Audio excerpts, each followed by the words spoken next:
G'day guys, my name's Pierre, this is Simple Home Brew. Stick around guys, we're going to have an experiment today with some grains. I had excess grains that I accidentally ordered. I'm going to throw them all together, put a bit of hops in it, see what happens.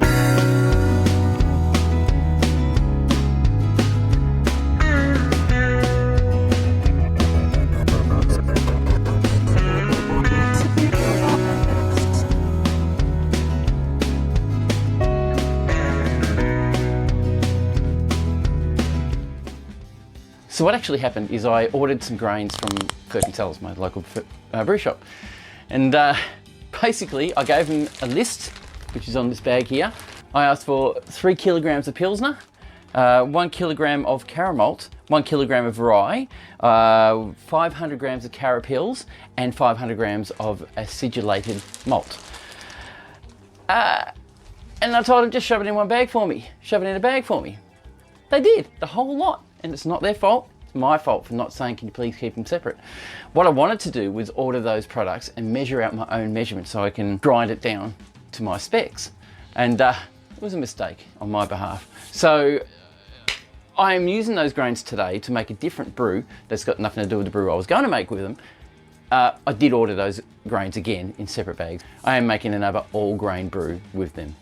But this one is just from that recipe, kindly given to me by Mike from Bitter Reality Brewing. Thank you, Mike, you're awesome. We are actually doing a collaborative video on that brew, so keep your eye out for that one. So today I'm adding those grains, ground down using my newly acquired mill. So I did the trick I have been shown on YouTube. This is how I've learned how to brew. Basically a credit card gap, grind them through, and to me they're a bit powdery. I'll need to make it a bit wider, so I've got to fix that. But today I'm doing it anyway. It's working out really well. I have Cascade hops to put in. I'm putting 20 grams of Cascade in at 60 minutes till end of boil for bittering. And as a hop stand, I'm doing 20 grams of Cascade again, as well as 30 grams of Fuggles hops. So hopefully it'll be an interesting little flavour that comes out of that. And I may, in the next 4 or 5 days, 6 days after fermentation, I might actually add some more hops to enhance that flavouring. I'll have a think about it and see what I can do. But that'll come. I also need to move it into a fermenter, and now I have bought a new fermenter, and thank you to Verhulsdonk for selling me this. They look after me with price, which is great. I don't get paid to do any of this from them. I just get a better deal for allowing people to know about products that they sell. They do have a website. Go and check it out. They sell Australia-wide, and they're a really good service. They're very, very popular. So what I need to do now is add my grains to my water at 65 degrees Celsius. This is to extract or help extract the sugars that are produced from grains. One thing I have to do, I'll be back. Ow. So I've got a little hint for you. This little thing is always very difficult to put in my tube. So someone suggested freezing it. So I did.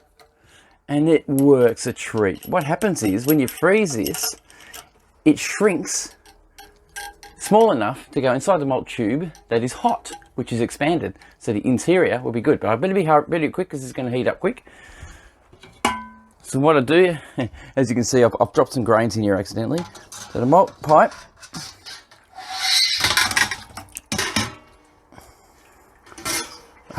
Oh my God, my bloody glasses fogged up on me, didn't they? So with that idea, I'm actually able to get the basket in one shot. Never had a problem anymore. How good's that? So what I'm going to do now is add the grains. So what I've got here is my crushed grains. I crushed them myself with my new crusher that I got from Verhulsdonk. They're a bit too fine. I don't like the idea of being too fine, so I have to adjust the crusher a little bit to make it right. I hope you can see me. And we will now add these to our, hang on. Need to stop the grains going down there. I'll add them in bit by bit, mix them up. Now there's 6.5 kilos of grains here. It should give me sugars that would read about 1.060 in sugar levels.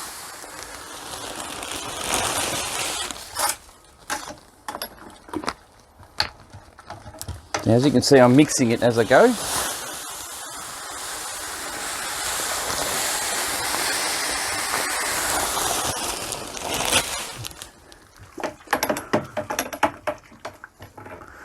We need to make sure there's no dough balls in there.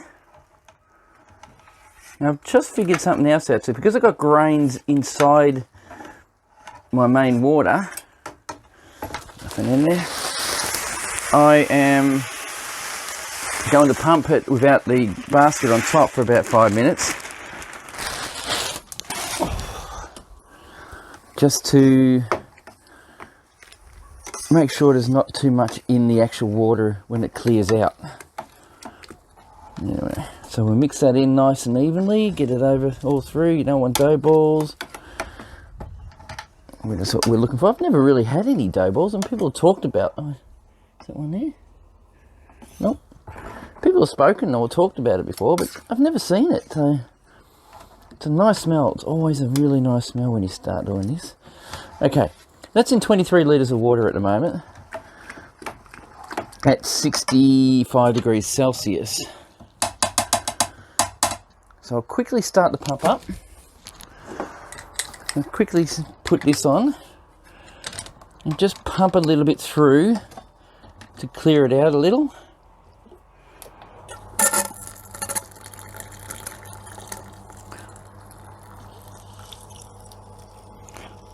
So what I'm doing is just basically pumping the fluids from the bottom to the top, and if there's any grains in that fluid, it's going back on top of the grain filtering system, or pretty much the grains will filter themselves out. So I'm hoping to get most of the grains out before I start doing my mash. Seems to be working quite well. We'll call it that. That looks pretty good. Just give it a bit more time. It's already starting to look clearer. Right, that's just, like I said, that's just to clear it out a little. Get that out of the way. I now need to throw this little beauty in. At top like so. Bring it down onto the grain bed.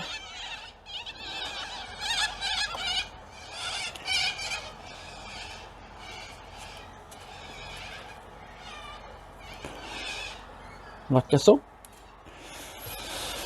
Pull this little tube out, I don't need that anymore, and pop our little guard in and push it down, just like that. So I need to put the lid on. You still see a little bit in there. Throw this little beauty inside. Great.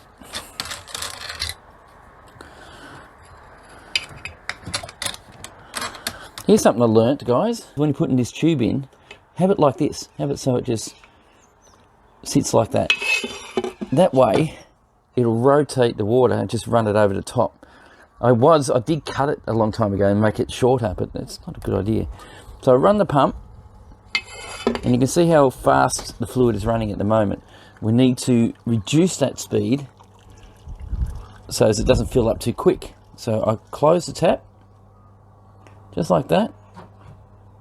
Ow, it's already hot. Alright, now I'll press the set button and we'll start our mash time. 60 minutes, we're off. So at the moment I think it's pumping, but I can't see it. There we go, it's pumping slowly. So I need to get a bit more going. There you go, just a little bit more. And we're going to time that so it doesn't flow into here.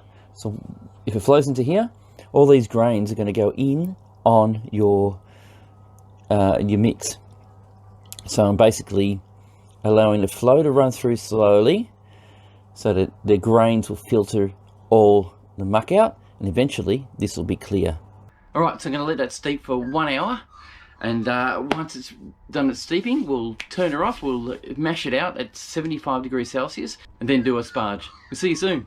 So we're just about ready to sparge. I have my sparge water at 75 degrees Celsius. My grains have been steeping at 75 degrees Celsius for 10 minutes. It had done it 65 degrees Celsius for an hour before then, and it's probably extracted as much sugar as I could get out of it in the time period. I could probably do a step mash, but it's painful. There you go, ready to go.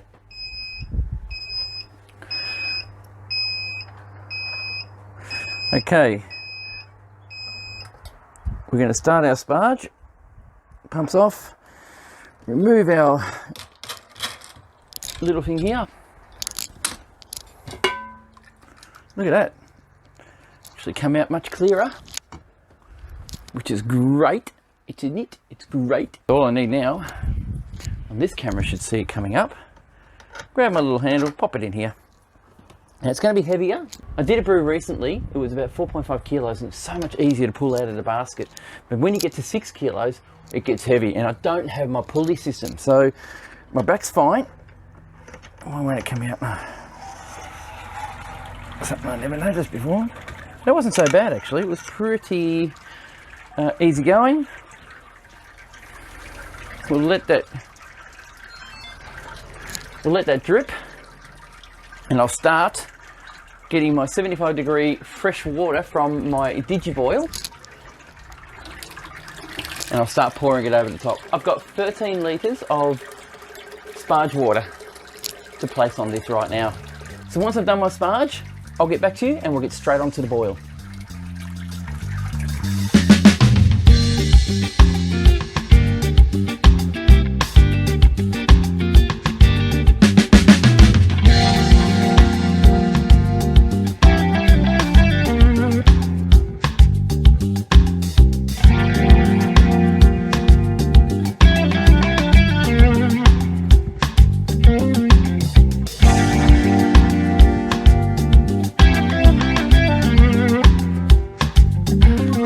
So we've finished our sparge. It's almost drained. There's only a little bit dripping out now. So I'm going to take this basket out, pop it into my little, I've got a little bucket over here, a stainless steel bucket.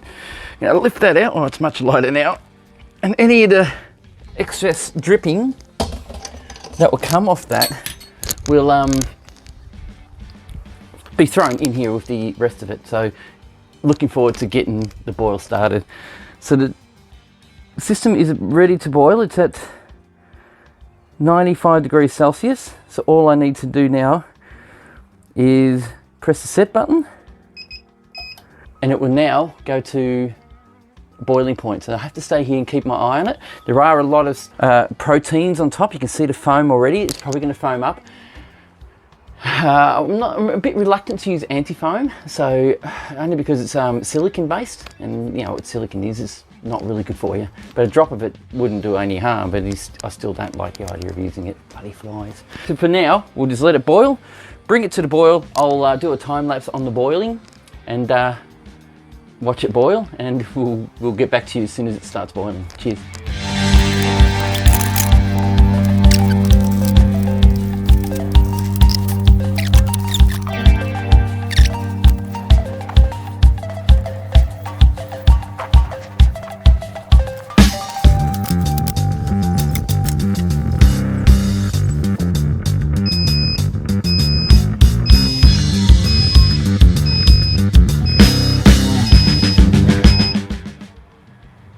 So I'm sure you can tell by the boiling that this is boiling. I've started the timer. It's a 90-minute boil. We're going to add 20 grams of Cascade hops at 60 minutes. All right, here we go. This is the foam up that I'm talking about. It's going to boil over. I've got to be careful. Sorry, interrupted. I'll just get this out and stir it, just to stop the boil over. People say spray it, but you can just stir it. It'll get rid of it. There we go. There you go, you just saw it firsthand. Keep our eye on it for a bit longer. This can happen again, so be really careful. So we'll just keep our eye on this. All right, we'll leave it at that for a sec. I'll keep my eye on it. So while that's boiling, I still have to activate the yeast. Now, I'm a bit late doing this, but I need to do it. I'd like to thank Mike from Bitter Reality Brewing for gifting this to me. You're a good bloke. Thank you very much. I wish I could do the same back, and I'm pretty sure I will.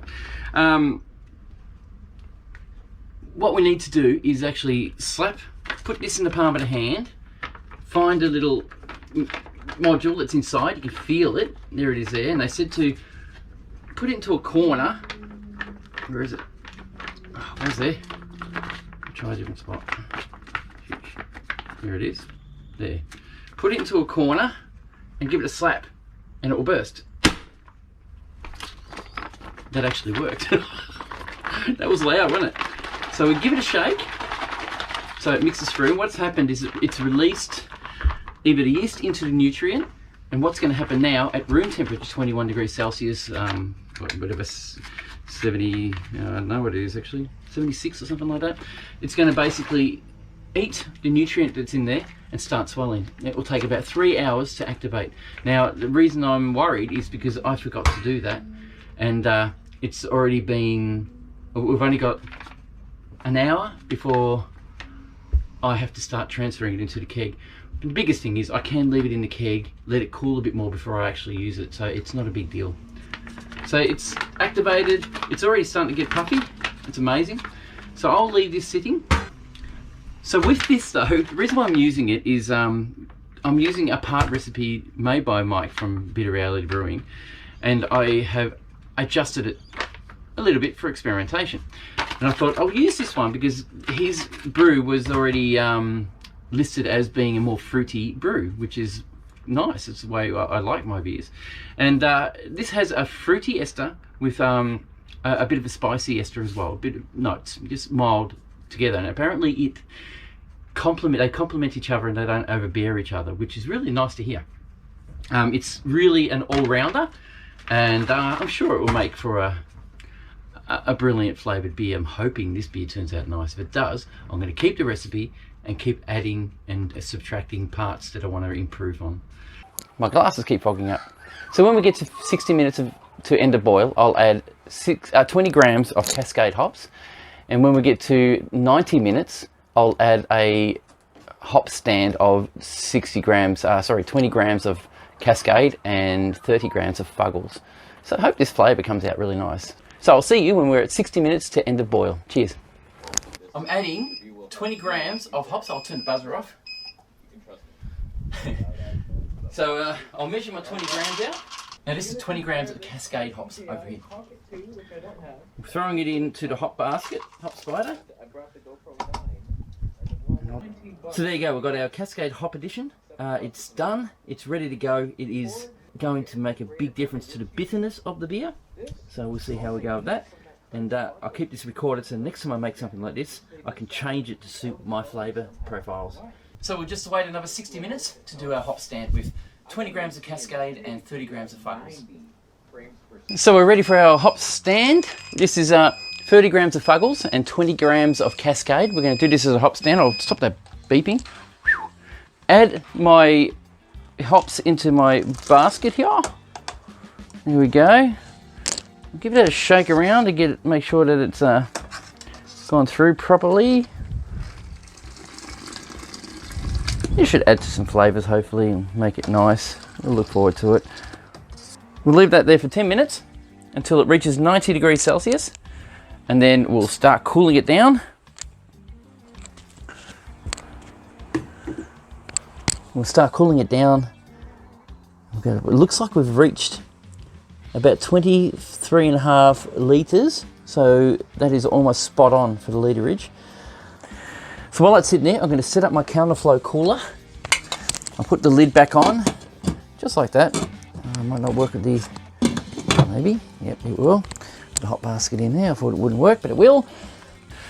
Pop that on top. It's still hot though, so it's going to sanitize this. I have cleaned this thoroughly, so it should be okay. And I'm not too worried about it. So what I'm going to do now, guys, is transfer it to my Firmzilla. I have to measure the temperature before I try to do that. It needs to be about 25 degrees minute maximum. I'll get the thermometer. Now, because the temperature is down below the threshold of getting bacteria, I need to spray everything with sanitizer. Put sanitizer on the end of my thermometer stick. I'll pop this into the pipe here just to see how hot the actual fluid is coming out of the actual tube. Put the power on. degrees Celsius. It's feeling pretty warm. Let's see.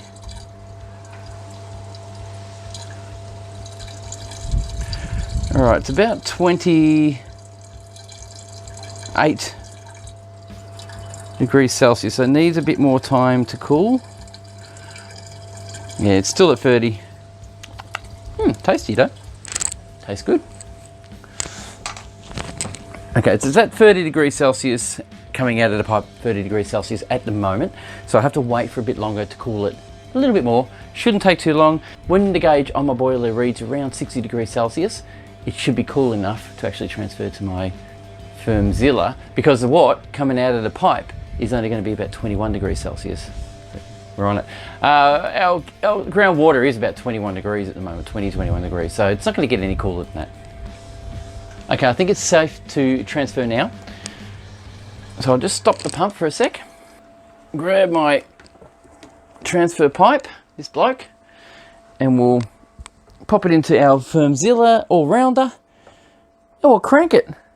Here we go. Hopefully it doesn't go everywhere. Here it goes. All right, so now that's pumping through at 25 degrees Celsius.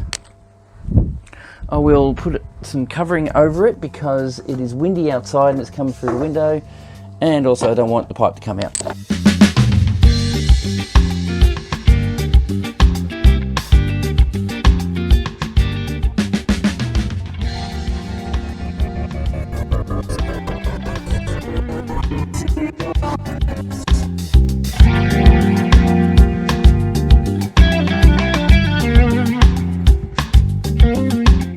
So two things I did wrong.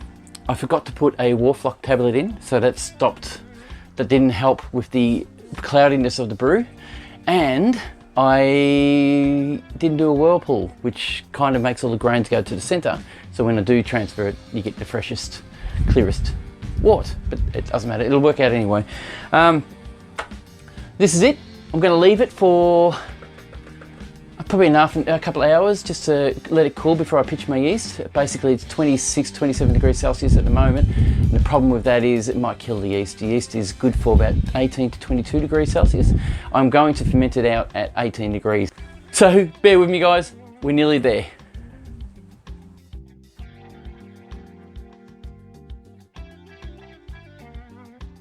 Unfortunately, the lid is stuck on and I can't get it off. So there's a bloody flaw of these things.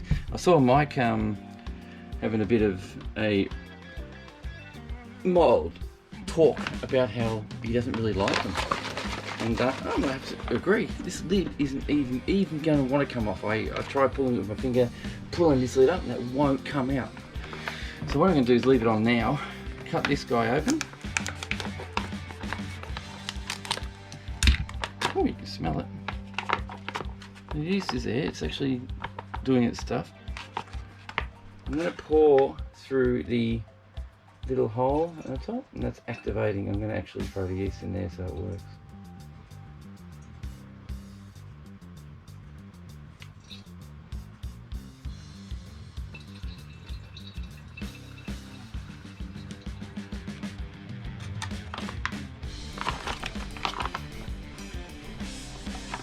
There you go.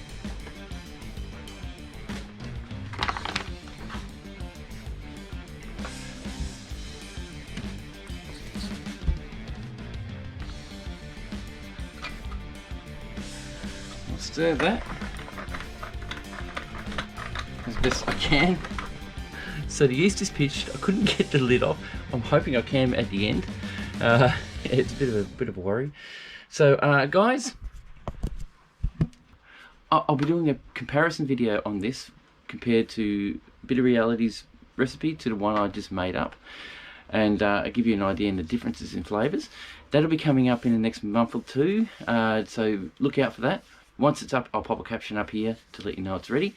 And we'll see you in the next one. Thanks for watching, thanks for subscribing, and don't forget, hit that like button. It helps this channel so much. And if you didn't like it, hit the dislike button. Hit it twice if you want. Hit it 3 times, I don't care. Just make sure you hit that button. Cheers guys, we'll see you on the next one.